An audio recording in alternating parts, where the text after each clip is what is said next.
Israel ने operation rising lion के तहत चुन चुनकर ईरान के परमाणु ठिकानों और सैन्य प्रतिष्ठानों को निशाना बनाया। इजराइल ने यह हमला ईरान के परमाणु हथियार विकसित करने की आशंका के विरोध में किया। उधर ईरान और इजराइल के बीच चल रहे युद्ध के बीच ईरान के सुप्रीम लीडर आयतुल्ला खमेनी ने कहा कि अमेरिका को यह पता होना चाहिए कि ईरान आत्मसमर्पण नहीं करेगा और किसी भी अमेरिकी हमले का माकूल जवाब देगा।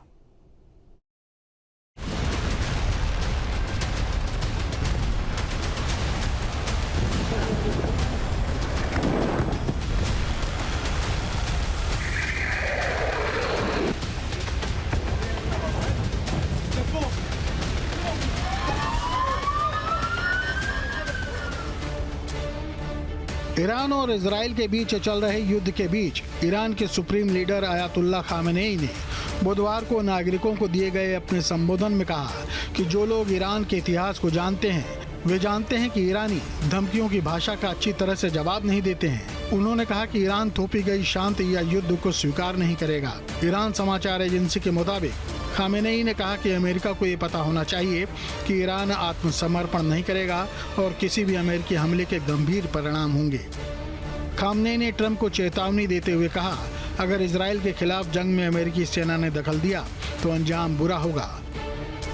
खमेनी ने मंगलवार देर रात इजराइल के खिलाफ जंग का ऐलान किया था। उन्होंने एक्स पर लिखा था, जंग शुरू होती है, हम आतंकी इजराइल को कड़ा जवाब देंगे, उन पर कोई दया नहीं दिखाएंगे। और इस ऐलान के बाद ही ईरान ने इजराइल पर 25 मिसाइलें दागी थीं। दरअसल ट्रंप ने मंगलवार को ईरान से इजराइल के खिलाफ बिना शर्त सरेंडर की मांग की थी। उनके इस पोस्ट से कयास लगाए जा रहे हैं कि उन्होंने ईरान से इजराइल के खिलाफ युद्ध में हथियार डालने की मांग की है। सूत्रों के मुताबिक ईरान की सैन्य शाखा IRGC ने कहा कि बुधवार सुबह इजराइल पर फतह मिसाइल से हमला किया गया। यह पहली बार है जब इस जंग में फतह 1 का इस्तेमाल किया गया है। फतह मिसाइल हाइपरसोनिक है, यानी यह आवाज़ की गति से 5 गुना तेज उड़ती है। IRGC ने कहा कि फतह मिसाइलों ने इजराइल की एयर डिफेंस सिस्टम को भेद दिया है और बार बार उनके सुरक्षित ठिकानों को निशाना बनाया है। आपको बता दें कि 13 जून को इजराइल ने ऑपरेशन राइजिंग लायन शुरू किया था और ईरान पर 200 फाइटर जेट्स से हमला किया था। इजरायली ऑपरेशन में ईरान के 14 वैज्ञानिक और 20 से ज़्यादा मिलिट्री कमांडर मारे गए थे और ईरान ने पलटवार करते हुए सैकड़ों मिसाइलें दागी थीं। ईरान ने इस हमले को प्रॉमिस श्री का नाम दिया था और 14 जून को ईरान ने इजरायली रक्षा मंत्रालय को निशाना बनाया था और 3 इजरायली F-35 को गिराया था। 15 जून को ईरान ने फाइटर जेट मार गिराने का दावा किया था। इसी बीच ईरान और अमेरिका के बीच न्यूक्लियर वार्ता हुई। इजराइल ने ईरान के तेल गैस ठिकानों पर हमला किया, जिसके बाद ईरान ने मुस्लिम देशों से एक होने की अपील की। इजराइल ने भी ईरानी रक्षा मंत्रालय पर हमला किया। ईरान ने हाई के रिफाइनरी सेंटर को नुकसान पहुंचाया।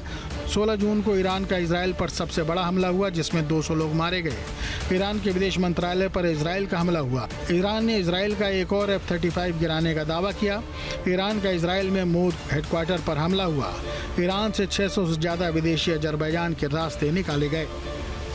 इजराइल ने ईरान की तुलना में उस पर 5 गुना ज़्यादा हवाई हमले किए हैं। अमेरिकी थिंक टैंक के मुताबिक 13 जून को इजराइल के ईरान पर हमले शुरू करने के बाद से इजरायली सेना ईरान पर 197 हवाई हमलों की जानकारी दे चुकी है। वहीं इस दौरान ईरान ने इजराइल पर 39 बैलिस्टिक मिसाइल हमलों या इंटरसेप्टर की पुष्टि की है। इजरायली सेना ने कहा कि ईरान में रात भर चले एक बड़े ऑपरेशन में 50 से ज़्यादा लड़ाकू विमानों ने हिस्सा लिया। इस हमले में कई अहम ठिकानों को निशाना बनाया गया, जिनमें परमाणु हथियारों से जुड़ी एक फैक्ट्री और हथियार बनाने वाली कई जगहें शामिल हैं।